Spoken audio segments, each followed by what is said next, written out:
Yeah, we feel like we're in a really good place. Obviously, it's been a really competitive camp in a number of positions. I think our guys are finding that common ground and starting to work together and understand the systems in all three phases. You can see that consistency start to show up where, okay, we're reacting at a really high level now. I think our team's really well connected from an off the field and from an interpersonal standpoint, and so we're ready to go compete. And we feel like we got some really good pieces. We're really excited about some of the younger guys that are going to get to hop in there and play early in this season, and so it's going to be a lot of fun.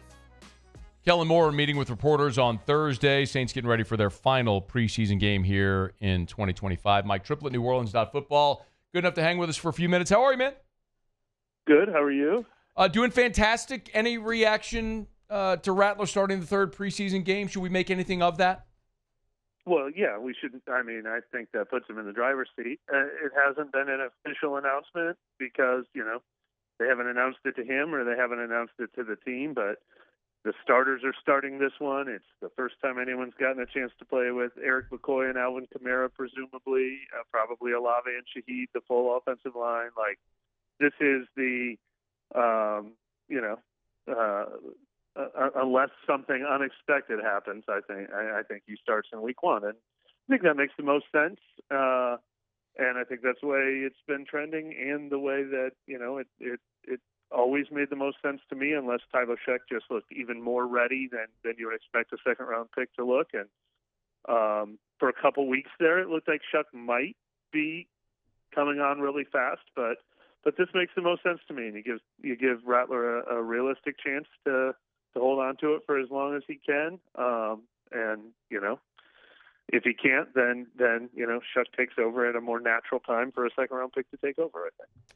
Do you think that's the way they should approach it, especially given the... Yeah, I would approach it that way for almost every reason I could think of. I mean, if you just approach it from strictly a Tyler Sheck, like he's the guy we drafted, he's the guy we're developing, most teams don't throw those guys right into the fire anyway. Usually they have a veteran on the team, but like Jackson Dart is not starting. Michael Penix didn't start.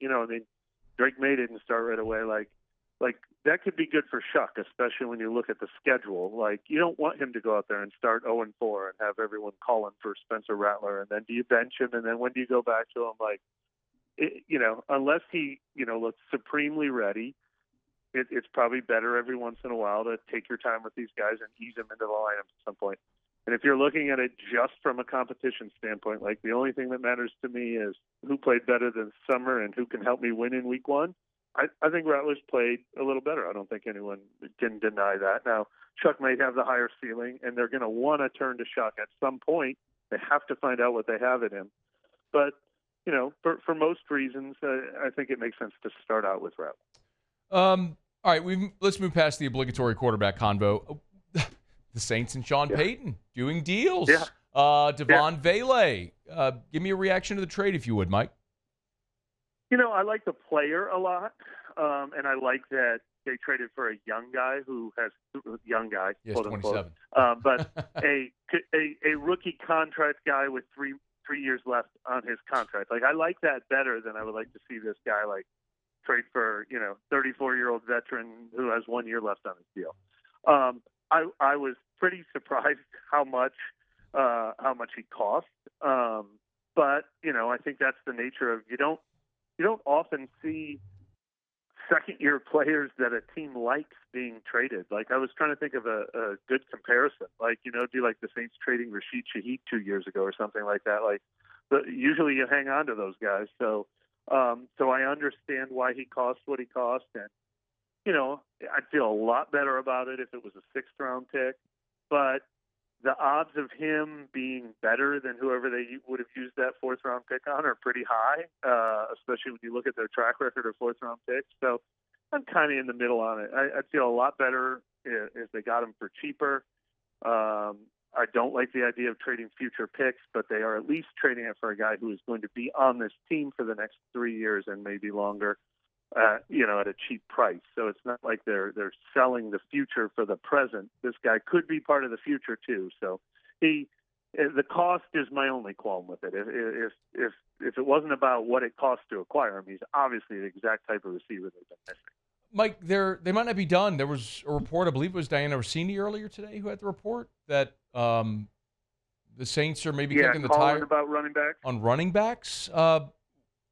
Walk me through why that to be might make determined. sense. Yeah, I would absolutely not be in favor of them like trading a third-round pick for Brian Robinson Jr. or something like that with 1 year left on his deal. Or Okay, why? Why? I don't want any moves that are 2025 driven. Like save your future draft picks, save your money. Everything should be about a long-term rebuild at this point. Don't deny that you're in a long-term rebuild. Don't just try to win more games this year. So I would not like that. I would not like trading a valuable draft pick for a veteran on a 1-year deal.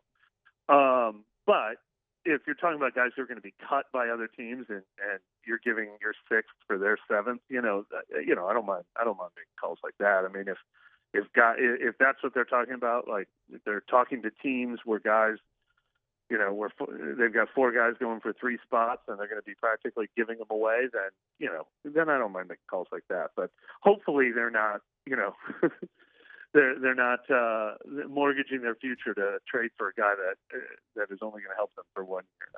They haven't been in the business of doing that this offseason, and I hope they don't change course now. Well, Mike, make sense of what they could be looking at, because then you've been out there, but all the reports that we hear has been that they almost have an abundance of really good options, and that's going to be a tough cut, whatever they decide at running back.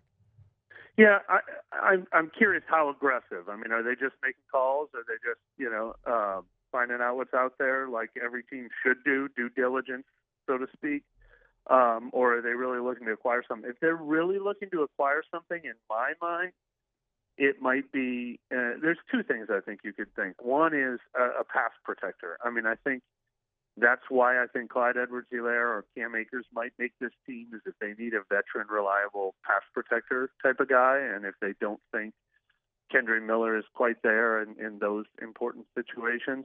And the other thing would be if they see a young developmental guy, if somebody's given up on their guy who's 2 or 3 years into their deal and they've had high draft grades on him, because Kendre Miller's had a really nice summer, but as we know, he is no sure thing. So if they want to get someone in the pipeline and look at him as a possible future successor to Alvin Kamara, I wouldn't mind that either. But like I said, I don't want to see them just rent a 28-year-old for a year. That doesn't make a lot of sense. He's on Twitter at Mike Triplett, neworleans.football, neworleans.football. You can get him there. Mike, as we wind down training camp and look toward the regular season, is there a position group that maybe you came in the season either doubting or questioning that maybe you're a bit more optimistic on the future? Well, I would have said cornerback until Alontae Taylor got hurt. Hopefully, he's not out for long, and that can still be a true statement. But in general, a player is Kool-Aid McKinstry, which is, that's one of the most important positions on the field. And they lost Marshawn Lattimore and Paulson Adebo. But I think Kool-Aid's had a really good summer. Makes you feel pretty good, like, okay, maybe they got a guy at one of those building block positions. And I think Quincy Riley was a nice draft pick. And, I think they have high hopes for Alontae Taylor. So that was one of those, boy, this could go either direction, and it's gone in a positive direction. So that's one I probably feel better about than I did in July, provided Alontae Taylor is healthy. You generally go through your sort of mock 53-man roster projection. Where at this point do you think you're going to have the toughest decisions? Yeah, it's on defense. I have about 29 guys that I would ideally like to keep, and I usually keep that to about 25 spots. So I think there's tough decisions pretty much at every layer of the defense. At linebacker, I think Isaiah Stallbert's made a really nice case, especially on special teams. And there's DeMarco Jackson, there's Nephi Sewell, there's Stallbert, there's Jalen Ford, who's played nice. Those guys might be going for 1 or 2 spots. We were just wondering, like, at safety, if Ugo Amadi and Jordan Howden and Jonas Sanker are all backups, and JT Gray can keep 4 backup safeties. Defensive tackle, they did thin it out with the Colin Saunders trade, but they're still, Jonah Williams and Vernon Broughton and Jonathan Bullard and Christian Boyd and John Ridgway. They can't keep all those guys. They can't keep Isaiah Foskey and Chris Rumpf and Sidiel Diggs. So some tough decisions across the board there. And look, wide receiver just got tougher today. if he took somebody's spot, I wonder who that will be. It doesn't look like Mason Tipton's going anywhere. So did he take a spot away from Cedric Wilson? I don't know.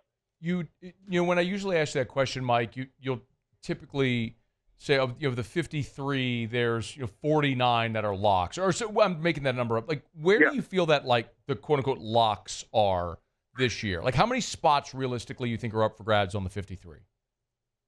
Yeah, I think there's quite a few that are up for grabs and some of them are like either or situations. Like, they're going to keep 3 tight ends. Who's the third guy going to be? Is it Trayton Welch, who I think it now is? Is it Trayton Welch, or is it the 7th round pick, or is it Michael Jacobson, or at running back? Like I said, I mean, there's one spot for either Cam Akers or Clyde Edwards-Helaire. Like, so there's a lot of either or situations where they're going to keep somebody at that position. I'm not positive. Who's the 4th defensive end? Is it Chris Rumford? Is it Isaiah Foskey? So in that sense, there's a ton of jobs up for grabs. If I was writing in ink and then I switched to pencil, I think that probably happens after about 35 guys, I would guess. Okay. He's Mike Triplett, at Mike Triplett, neworleans.football. Been good enough to join us Thursdays during the football season. We'll look forward to doing it again this fall, talking some black and gold. And hopefully they surprise us a little bit, Mike, and the hour starts to point up for the future. We always appreciate the time, and thank you.